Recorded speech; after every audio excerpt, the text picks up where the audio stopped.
Hello बच्चों, आज हम हिंदी पाठमाला का लेसन नंबर 4 राष्ट्रीय पक्षी मोर के बारे में अभ्यास करेंगे। मोर पक्षियों में सबसे सुंदर होता है। मोर का शरीर चमकदार नीले रंग का होता है। मोर की पूंछ बहुत ही लंबी, भारी और मोटी होती है। तो बच्चों, आपने देखा कि मोर है वह सबसे सुंदर पक्षी होता है और मोर का शरीर जो है वह नीले रंग का होता है। कैसे रंग का होता है? नीले रंग का। और आप देख सकते हैं कि मोर की जो यह पूंछ होती है वह बहुत ही लंबी और भारी होती है। दूसरे हम फोटो में देखेंगे आगे कि मोर के जो पंख होते हैं वो भी कितने अच्छे होते हैं और रंग बिरंगी पंख होते हैं, यह आप देख सकते हैं। और उसकी गर्दन की बात करें कि उसकी गर्दन बहुत ही लंबी होती है और उसके सर की जो यह कलगी बोलते हैं उसे। कलगी का अर्थ होता है मोर के सिर पर जो चोटी होती है, यह उसे मोर की कलगी बोलते हैं। यह आप देख रहे हैं ना, जो यह है इसे कलगी बोलते हैं और वह मोर के सिर पर बहुत ही अच्छी लगती है। मोर की आवाज़ बहुत ही मधुर होती है। वर्षा ऋतु में मोर ट्याऊं ट्याऊं करके वर्षा को बुलाता है।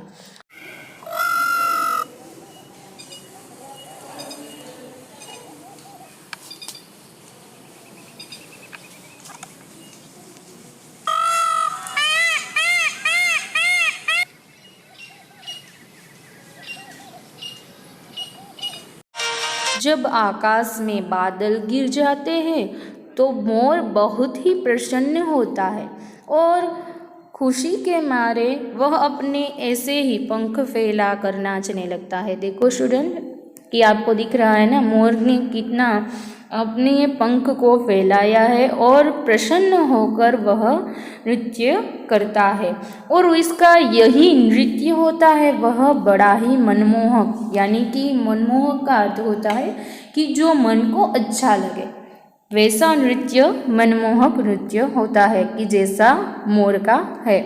बच्चे नहीं, बड़े भी पूरे पंख फैलाए मोर को देखकर नाचते देखकर मोर को बड़े भी प्रसन्न हो जाते हैं।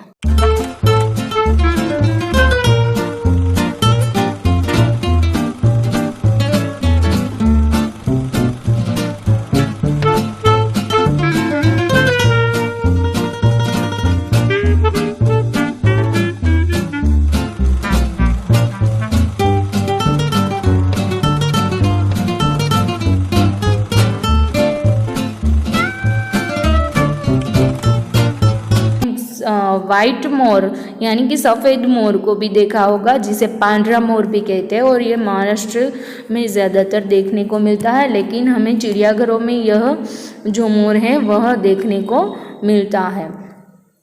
और आगे की बात करें तो मोर की चाल बहुत ही अच्छी होती है।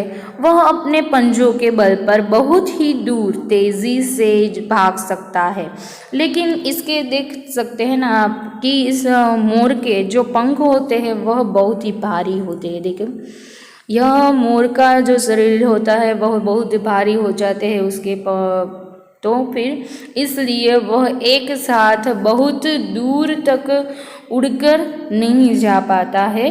मोर थोड़ी थोड़ी देर उड़कर जमीन पर उतर जाता है। वह चुगता है, फिर उड़ता है और फिर नीचे उतर जाता है। और मोर को पेड़ों पर रहता है, उसे हरियाली बहुत ही पसंद है। मोर नदी के किनारे झुरमुट में रहना पसंद करता है। वह बाग बगीचों में, खेतों में भी घूमता है और मोर को अनाज और कीड़े मकोड़े खाता है। मोर सांप का दुश्मन है। वह अपने चुंगल से सांप को पकड़ लेता है और उसे अपनी चोंच से पकड़ पकड़ कर मारता है। फिर वह उसे निगल जाता है। कहाँ जाता है? जितनी दूर तक मोर की आवाज़ जाती है उतनी दूर तक सांप नहीं दिखाई देते। आपने कभी सांप और मोर की लड़ाई देखी है कभी बच्चों? तो आप देख सकते हैं इस तस्वीर में कि मोर जो है वह सांप का दुश्मन है। वह उसे अपनी चुंगल से सांप को पकड़ लेता है और अपनी चोंच से पटक पटक कर मार कर फिर उसे वह निगल जाता है। इसीलिए मोर से सांप डरता है और सांप को जब मोर की आवाज़ आ जाती है तो तब उतनी दूर तक हमें कहीं भी सांप दिखाई देने को नहीं मिलता। और मोर के पंख जो होते हैं वह बहुत ही सुंदर होते हैं। इनसे रंग बिरंगी पंख है, मुकुट और सजावट की अनेक चीज़ें बनाई जाती है। जैसे कि ये देख सकते हैं हम कि मोर मुकुट है जो ऐसा बना सकते हैं और सजावट की ऐसी कई चीज़ें जो है वह बनाई जा सकती है। तो आप देख सकते हैं बच्चों कि आप ऐसी सभी चीज़ वस्तु बना सकते हैं। और श्री कृष्ण भगवान भी मोर से बना मुकुट पहनते थे और मोर पंख बहुत ही बच्चों को अच्छा लगता था। वे अपनी किताबों में संभाल कर रखते हैं। तो हम जानते हैं ना बच्चों कि मोर पंख बहुत से देवताओं का प्रिय आभूषण है। जैसे कि भगवान श्री कृष्ण, श्री गणेश और कार्तिकेय जी, विद्या की देवी सरस्वती माँ के वाहन होने के कारण विद्यार्थी पुस्तकों के भीतर मोर पंख रखने की प्रथा है वह जो अनुसरण करते हैं, यानी कि वह रखते हैं। और मोर भगवान कार्तिकेय का भी वाहन है। और इसीलिए बच्चे भी देखो कि ऐसे बुक में जो मोर पंख है वो किताबों में संभाल कर रखते थे। और सभी चिड़ियाघरों में मोर देखने को मिलते हैं। और मोर जो है वह हमारा राष्ट्रीय पक्षी है। तो आप कई चिड़ियाघरों में देखते होंगे कि मोर आपने देखा ही होगा। और मोर एक बहुत ही सुंदर और आकर्षक पक्षी है। इसे पक्षियों का राजा भी कह सकते हैं। और मोर बहुत सुंदर होने के कारण ही भारत द्वारा 26 जनवरी 1963 को यानी कि 1963 में भारत का राष्ट्रीय पक्षी घोषित किया गया। और मोर श्रीलंका और म्यांमार का भी राष्ट्रीय पक्षी है। इसीलिए मोर हमारा राष्ट्रीय पक्षी है। तो स्टूडेंट आपको समझ में आ गया होगा कि मोर जो है वह हमारा राष्ट्रीय पक्षी क्यों है। Thank you.